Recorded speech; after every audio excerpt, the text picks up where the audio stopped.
Bismillahirrahmanirrahim. Assalamualaikum warahmatullahi wabarakatuh. Alhamdulillahilladzi yulijul laila fin nahar wa yulijun nahara fil laili wa sakhkhara asy-syamsa wal qamar kullu yajri li ajalin musamma. Asyhadu an la ilaha illallah wahdahu la syarika lah wa asyhadu anna Muhammadan abduhu wa rasuluhu la nabiyya ba'da. Allahumma shalli ala sayyidina Muhammad wa ala ali sayyidina wa maulana Muhammad. Saudara-saudara kaum muslimin yang dirahmati oleh Allah Subhanahu wa taala. Kajian Embun Pagi kali ini akan membahas tentang bab qada'i hawaijil muslimin. Bab memenuhi kebutuhan kaum muslimin atau memenuhi kebutuhan umat. Saudara-saudara yang dirahmati oleh Allah Subhanahu wa taala. Di dunia ini ada 3 sistem kehidupan yang berbicara tentang pemenuhan kebutuhan umat. Yang pertama sistem kapitalis, yang kedua sistem sosialis, dan yang ketiga adalah sistem Islam. Di dalam sistem kapitalis maupun sistem sosialis, hawaij atau kebutuhan itu dilakukan semata-mata untuk memenuhi kepuasan materi atau qimah manfaah atau qimah maddiyah yang dia kejar. Karena kepuasan materi yang ingin dia dapat, maka orientasi mereka itu adalah bagaimana agar dia memiliki barang dan jasa yang banyak. Memiliki sila, barang, kemudian juga jasa yang atau khidmat yang banyak, sehingga dia berupaya untuk menciptakan atau memproduksi barang-barang sebanyak mungkin. Demikian pula dia berupaya untuk mengeksplor jasa kemampuan sebanyak mungkin, karena untuk mendapatkan kepuasan materi atau untuk mendapatkan kebutuhan-kebutuhan itu gitu ya. Makanya kalau di dalam sistem kapitalis atau sistem sosialis, hawaij itu atau kebutuhan-kebutuhan itu berbanding dengan ragabat atau rubah gitu, atau kemampuan gitu, keinginan gitu. Keinginan.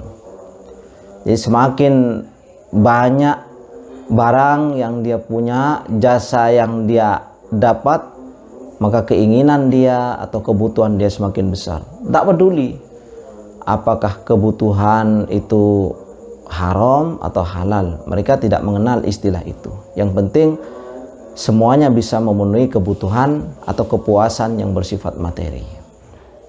Sehingga di dalam sistem kapitalis itu mengenal yang namanya hurriyatut tamalluk, kebebasan kepemilikan. Apa saja boleh diproduksi.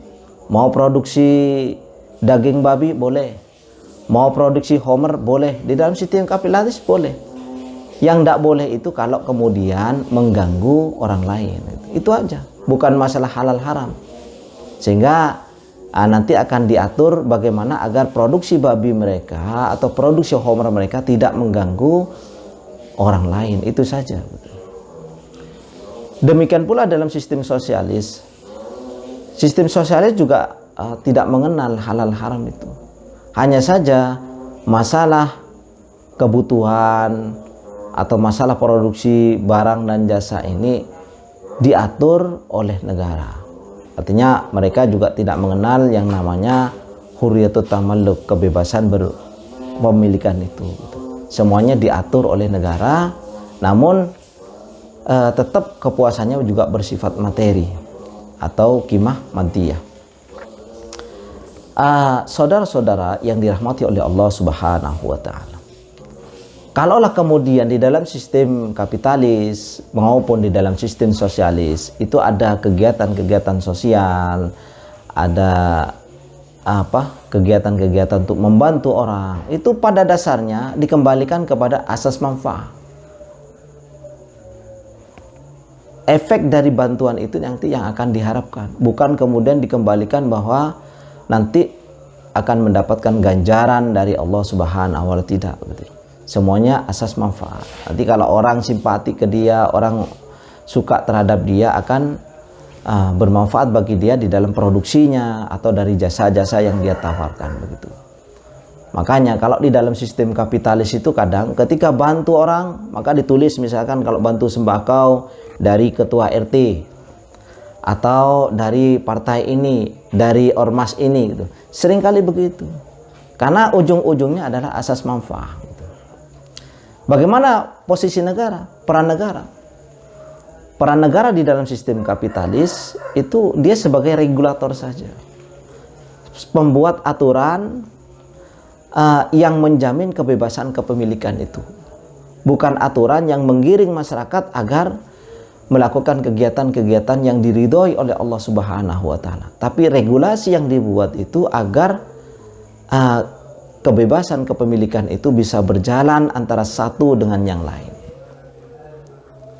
Saudara-saudara yang dirahmati oleh Allah Subhanahu wa Ta'ala, demikian pula di dalam sistem sosialis gitu.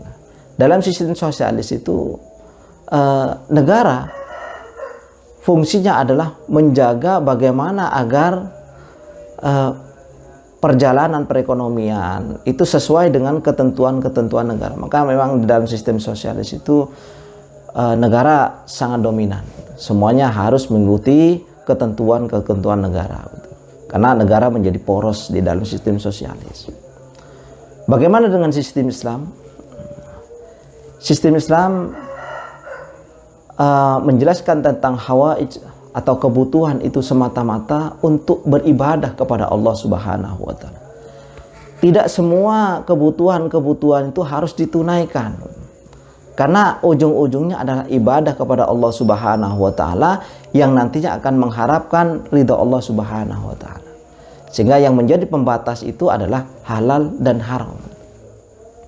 Sebagaimana firman Allah Subhanahu wa Ta'ala di dalam surat Al-Hajj ayat 77, Allah Subhanahu wa Ta'ala berfirman, a'udzubillahi minasyaitonirrajim, waf'alul khaira la'allakum tuflihun. Kerjakanlah kebajikan, kebaikan agar kamu menjadi orang yang beruntung. Artinya, lakukanlah amal-amal baik, hal-hal yang baik, kebutuhan-kebutuhan yang baik yang diridhai oleh Allah agar kamu beruntung nanti di hadapan Allah Subhanahu wa Ta'ala. Beda dengan sistem kapitalis maupun sosialis. Dalilnya mereka itu waf'alu masya'al la'allakum tuflihun. Kerjakan apa saja yang penting kamu untung. Atau waf'alu masyi'tum la'allakum tuflihun. Kerjakan apa yang kau suka, yang penting kamu untung. Kalau di dalam Islam jelas di dalam surat Al-Hajj, waf'alul khairah la'allakum tuflihun. Kerjakan yang baik, kerjakan kebaikan agar kalian beruntung di hadapan Allah Subhanahu wa Ta'ala. Saudara-saudara yang dirahmati oleh Allah Subhanahu wa Ta'ala, ketika Islam memerintahkan untuk memenuhi kebutuhan kaum muslimin, kebutuhan umat gitu, orientasinya adalah orientasi keridhaan Allah Subhanahu wa Ta'ala. Rasulullah SAW telah menggambarkan bagaimana seharusnya kita bersikap untuk memenuhi kebutuhan hidup ini antara manusia yang satu dengan manusia yang lain, atau kaum muslimin yang satu dengan muslim yang lain. Rasulullah menggambarkan al-muslim akhul muslim, la yadlimuhu wa la yuslimuhu. Muslim yang lain menjadi saudara muslim yang lain. Tidak boleh menganiaya dan tidak boleh melakukan sesuatu yang mencelakakan saudaranya, apalagi kemudian mengorbankan kepada musuhnya. Man kana fi hajati akhihi kana Allahu fi hajatihi. Barang siapa memenuhi kebutuhan hajat hidup orang lain, saudaranya, maka Allah akan memenuhi kebutuhannya, hajatnya. Wa man farraja am muslimin wa man farraja am muslimin kurbatan farrajallahu anhu biha kurbatan min qurabi yaumil qiyamah. Barang siapa yang melapangkan kaum muslimin, memberikan kelapangan seorang muslim dari kesusahan, farrajallahu anhu biha kurbatan min qurabi yaumil qiyamah. Allah akan melepaskan kesusahan dia di yaumil kiamat dari beberapa kesusahan-kesusahan yang ada. Wa man satara musliman satarallahu yaumal qiyamah. Dan barang siapa yang menutup aurat seorang muslim, maka Allah pun juga akan menutup aibnya. Demikian pula dalam hadis yang lain disebutkan, man nafasa am mu'minin kurbatan min kurabid dunya min kurbatid dunya, barang siapa yang melapangkan kesusahan seorang muslim maka di dunia, maka Allah akan melapangkannya nanti di akhirat dari beberapa kesusahan-kesusahan yang ada. Wa man yassara ala ma'sirin yassarallahu alaihi fid dunya wal akhirah. Dan barang siapa yang memudahkan seorang muslim, Allah bakalan akan memudahkan dia di dunia maupun di akhirat. Wa man satara musliman satarallahu fid dunya wal akhirah. Demikian pula barang siapa yang menutup aib seorang muslim, maka Allah juga akan menutup aibnya di dunia maupun di akhirat, begitu ya. Wallahu fi aunil abdi maka al abdu fi auni akhihi. Allah yang selalu menolong hamba selama hamba itu menolong saudaranya. Ini gambaran Islam, bagaimana dia memenuhi kebutuhan untuk dirinya dan dia juga memenuhi kebutuhan saudara-saudara yang lain. Islam tidak mengenal istilah gotong royong aslinya, karena gotong royong itu non nilai, tidak ada nilai. Di situ bisa gotong royong dalam kebajikan, bisa gotong royong dalam hal keburukan. Kalau gotong royong dalam hal keburukan itu ya istilahnya kong kali kong.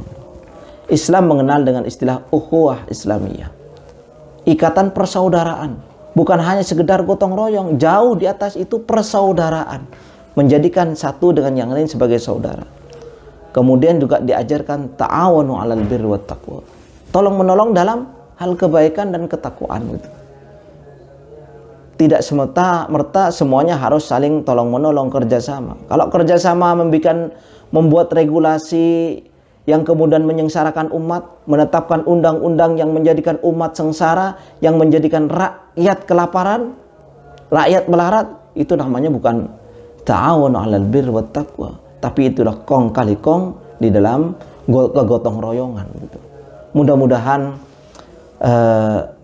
kita semua kembali kepada prinsip-prinsip Islam, kembali kepada aturan-aturan Islam di dalam memenuhi kebutuhan hidup untuk kaum muslimin maupun untuk umat secara keseluruhan. Wabillahi taufiq wal hidayah. Wassalamualaikum warahmatullahi wabarakatuh. في شهر رمضان الكريم فأبشروا فهل من مذكر أي